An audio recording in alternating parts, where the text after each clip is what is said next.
මේ ලෝකේ තමන්ගේ කැමැත්තට මොන දේවල් කරගෙන හිටියද ඒ පිළිබඳව අනිවාර්යෙන් හැම කෙනෙක්ගෙන්ම අල්ලාහ් තාලා අහනවා කියලා අල් කුර්ආනයේ ප්‍රකාශ කරනවා මාදයාපස. එහෙනම් හැමෝගෙන්ම ප්‍රශ්න කිරීම තියෙනවා.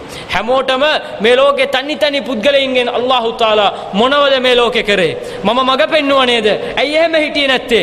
நான் தாட்டித் தந்த அந்த வழிகாட்டலை நீ ஏன் பின்படுத்தல? குடும்பத்துக்காக, நண்பர்களுக்காக, ஊருக்காக, பட்டம் பதவி உள்ளவர்களுக்காக, பாடசாலையில் இருக்கிற அதிபருக்காக எல்லாம் விட்டு கொடுத்தியேன்னு நிச்சயம் அல்லாஹ் தாலா கேள்வி கேட்க தான் போறான். இதுக்கு பிறகு வர வசனத்தை பாருங்க. இதுதான் கட்டுமையான அல்லாஹ்வுடைய கட்டளையை பாருங்க. பசுந்தான ஒரு கட்டளை. எங்கேயுமே யாருக்காகவும் இந்த மார்க்க பணியில் தயக்கம் வர தேவையில்லை என்றத இந்த வசனம் உறுதிப்படுத்துது. சூரா ஹிஜ்ர் 94வது வசனம் 15வது அத்தியாயம் 94வது வசனத்தில் அல்லாஹ் தாலா சொல்றான், ஃபஸ்த பிமா துமர். இந்த வசனம் உறுதியான அல்லாஹ்வுடைய கட்டளை. அதனால் உமக்கு கட்டளையிடப்பட்டிருப்பதை வெளிப்படையாக அவர்களுக்கு அறிவிப்பீராக. என்னத்தை சொல்லப்பட்டிருக்கிறதோ ஓப்பனா செல்லுங்க சமூகத்தில்.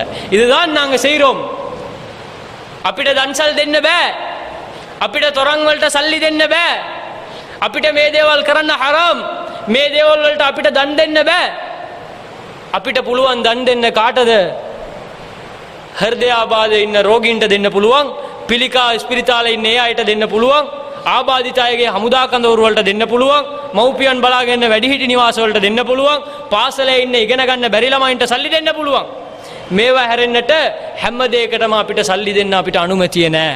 இஸ்லாமே එහෙම අපිට சல்லி දෙන්න බෑ. அந்த மனிதர்களுக்கு சிங்களமா இருக்கட்டும், தமிழர்களா இருக்கட்டும், கிறிஸ்டியனாலா இருக்கட்டும், அவங்களோட மார்க்க பணி ஒன்றுக்கு எங்களிடத்தில் வந்து சல்லி கேட்கிறாங்கன்னு சொன்னால் தெளிவாக சொல்ல வேண்டியதான்.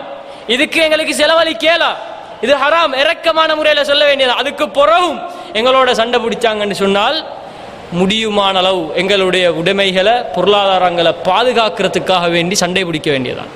இதுதான் இஸ்லாம், இதுதான் மார்க்கம். அது அந்நிய நாட்டிலேயா அல்லது சிறுபான்மை நாட்டிலேயா அல்லது பெரும்பான்மை நாட்டிலேயெல்லாம் மார்க்கம் சொல்லலை. பூமியில எங்க இருந்தாலும் உங்களுடைய பொருளாதாரத்தை பாதுகாக்க நீங்க போராடணும். பாதுகாத்து அவன் மௌத்தாகினால் அவன் நரகவாதி, நீங்க மௌத்தாகினால் ஷஹீத். இதைத்தான் அல்லாஹ் தஆலா இந்த உலகத்தில் மனிதன்ட்ட எதிர்பார்க்கிறான். மார்க்க பணியில் தயக்கம் எந்த பொழுதும் தேவையில்லை என்றத